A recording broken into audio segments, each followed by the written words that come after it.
Imagine dismissing an ordinary guest at your workplace, only to later realize he's none other than Clint Eastwood, the legendary Hollywood icon and your boss.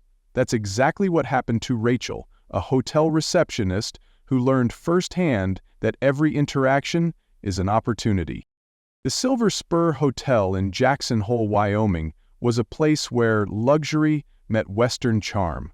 Nestled in the heart of the mountains, it attracted a mix of wealthy travelers, rugged ranchers, and Hollywood elites looking for an escape.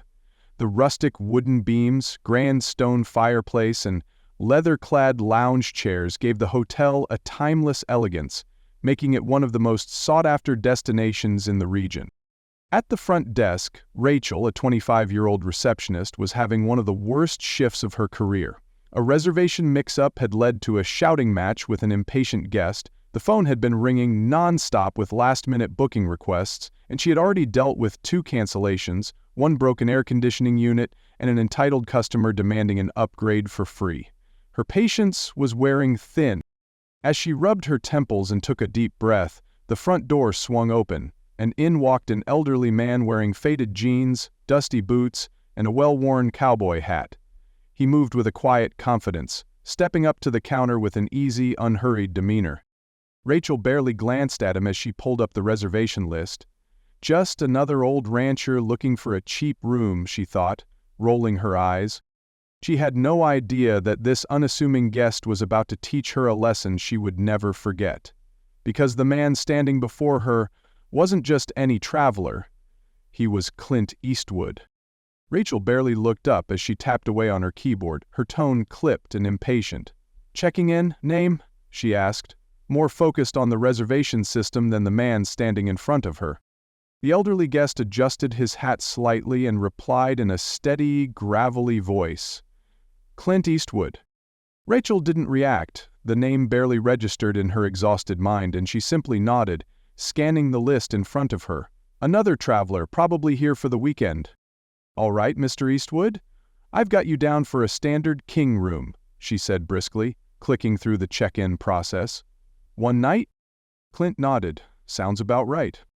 Rachel sighed, grabbed a key card and slid it across the desk without making eye contact. "Room 214, elevators are down the hall on your right. Let us know if you need anything." Clint paused for a second, studying her with a quiet expression that made Rachel shift uncomfortably. There was no impatience, no frustration in his gaze, just a calm, assessing look.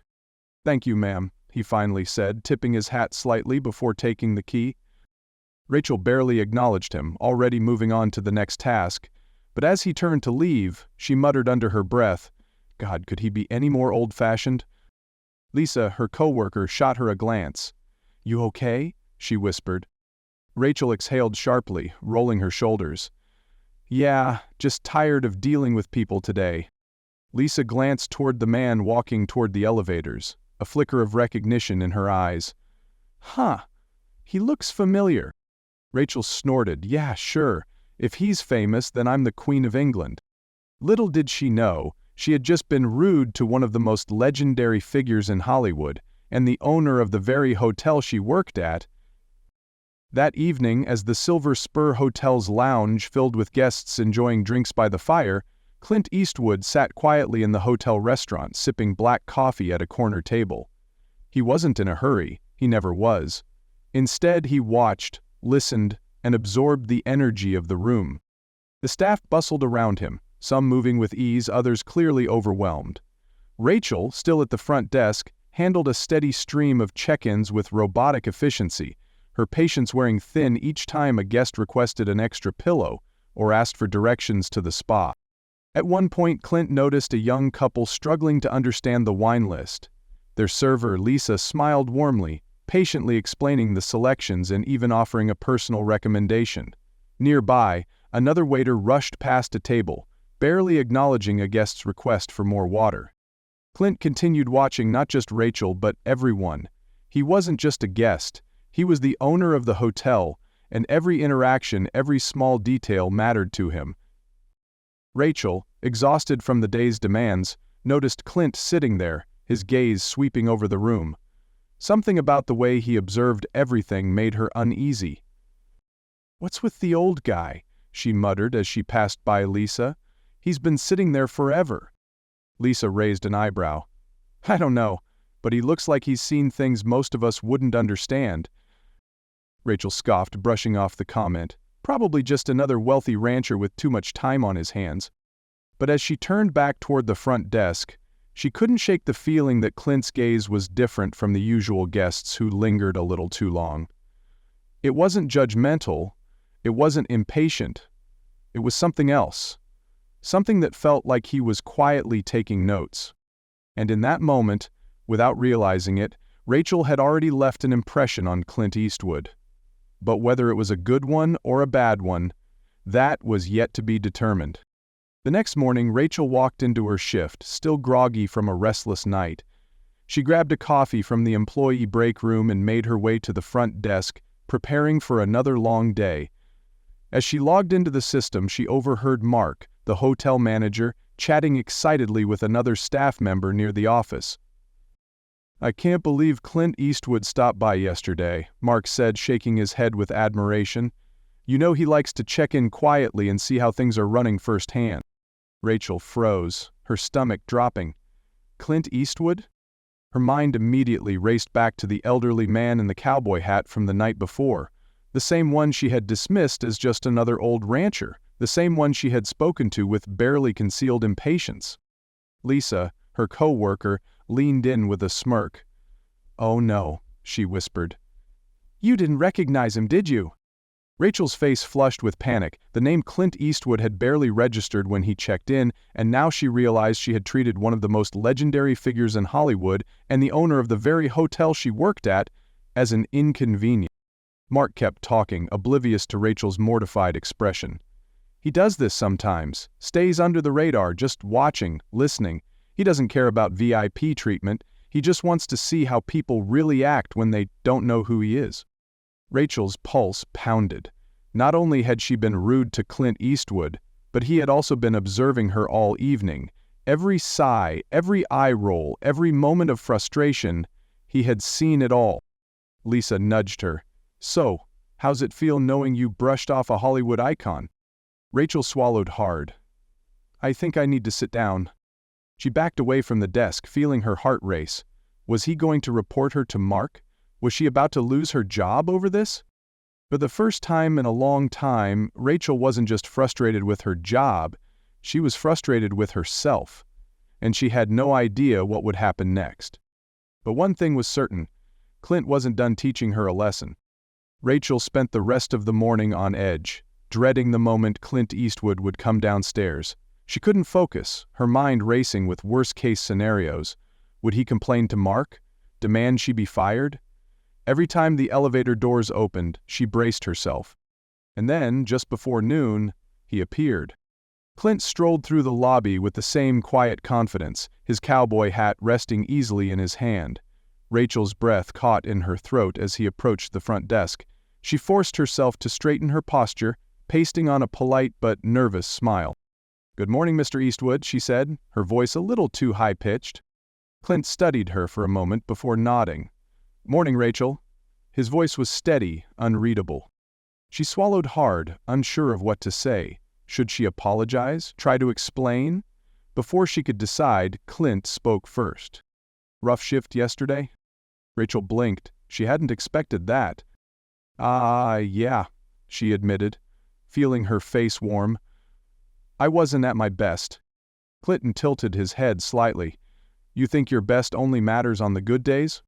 The question hit her harder than she expected. She opened her mouth to respond but hesitated, because, damn it, he was right. Seeing her struggle for words, Clint leaned on the counter. "I've had bad days too," he continued, his voice calm but firm. "More than I can count. But you know what I learned? How you treat people when you're tired, frustrated, or just plain done with the day. That says more about you than any good day ever could." Rachel felt something tighten in her chest. She had spent so much time feeling overworked and underappreciated that she hadn't stopped to think about how she was treating others in return. She cleared her throat, her voice quieter now. "I get what you're saying." Clint nodded. "Good, because every interaction is an opportunity. Use it well." Rachel wasn't sure what she had expected from this conversation, but it certainly wasn't this quiet, measured wisdom from one of the most legendary figures in Hollywood. And yet, she knew this was the lesson she needed. Rachel couldn't shake Clint's words. Every interaction is an opportunity, use it well. They echoed in her head long after he had walked away, settling deep into a place she hadn't realized needed reflection. She had spent so much time feeling exhausted, overworked, and frustrated with difficult guests that she hadn't once considered how her attitude shaped her experience. The next day, Rachel made a choice, not just to be better at her job, but to carry herself differently. When a guest approached the desk, she greeted them with genuine warmth instead of her usual robotic tone. When a couple struggled with their late check-in, instead of sighing in frustration, she calmly helped them sort it out. Even when a particularly difficult guest complained about the firmness of the pillows, she responded with patience rather than an eye roll. Lisa, watching from the side, nudged her. "Okay, seriously, who are you and what did you do with the old Rachel?" Rachel laughed, shaking her head. "I just realized that how I handle bad days is just as important as how I handle good ones." It wasn't a perfect transformation. She still had moments of irritation, still felt drained at the end of long shifts, but something was different. She wasn't just going through the motions anymore. She was present. And the change didn't go unnoticed. Mark, the hotel manager, pulled her aside one afternoon. "I don't know what's changed, Rachel, but I like it. The guests have even noticed. Keep it up." Rachel felt a surprising sense of pride. It wasn't just about impressing her boss or keeping her job. For the first time, she understood the value of her own attitude, how it shaped her experience, her reputation, and her future. And all it had taken was a quiet lesson from a man who had built his entire career on patience, presence, and respect. Rachel wasn't just changing at work, she was changing for herself. A few weeks later, as Rachel settled into her shift, she noticed a familiar figure walking through the lobby. Clint Eastwood had returned. This time, Rachel didn't feel the same nervousness or dread as before. Instead, she stood a little taller, feeling a quiet confidence in herself that hadn't been there weeks ago. She greeted him with a warm, genuine smile. "Welcome back, Mr. Eastwood. It's good to see you again." Clint paused for a moment, studying her with that same unreadable gaze. Then, a slow, knowing smile crossed his face. "Good to see you too, Rachel." He tapped his fingers lightly on the desk, a subtle but deliberate movement. "Looks like you took my advice." Rachel nodded. "I did, and I think I needed to hear it." Clint gave her a small nod of approval. "That's the thing about good advice. You've got to be willing to listen." Rachel chuckled softly. "Well, I guess I had a pretty good teacher." Clint tipped his hat slightly, his smile lingering for just a second longer before he walked off toward the hotel restaurant. Rachel watched him go, realizing something. She had spent so much time dreading his judgment, but in the end, he had never been trying to punish her. He had been giving her the chance to grow. And as he disappeared into the lounge, she knew she had earned his respect. That night, as Rachel closed up the front desk, she took a moment to reflect on how much had changed in just a few weeks. Clint Eastwood had walked into her life as an unassuming guest, and without even trying, he had left an impact that she never expected. For so long she had viewed her job as just a paycheck, a routine to get through. But now she understood that every interaction mattered. Every moment was an opportunity to be better, not just for others, but for herself. She thought back to the first day he had checked in, how quickly she had dismissed him, how little patience she had shown. And yet, instead of embarrassing her or demanding an apology, he had simply offered wisdom and let her choose what to do with it. Rachel knew she wasn't perfect. There would still be bad days, still frustrating customers, but now she carried a new sense of responsibility and pride in how she approached them. As she locked the front doors, she glanced around the quiet hotel lobby, feeling something she hadn't felt in a long time. Pride in her work. Pride in herself.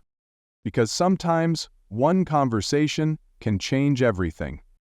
The lesson from this story is simple but powerful. How we treat others, especially on our worst days, defines who we are. Rachel's transformation wasn't about a punishment or a forced change. It was about realizing that every interaction is an opportunity to grow.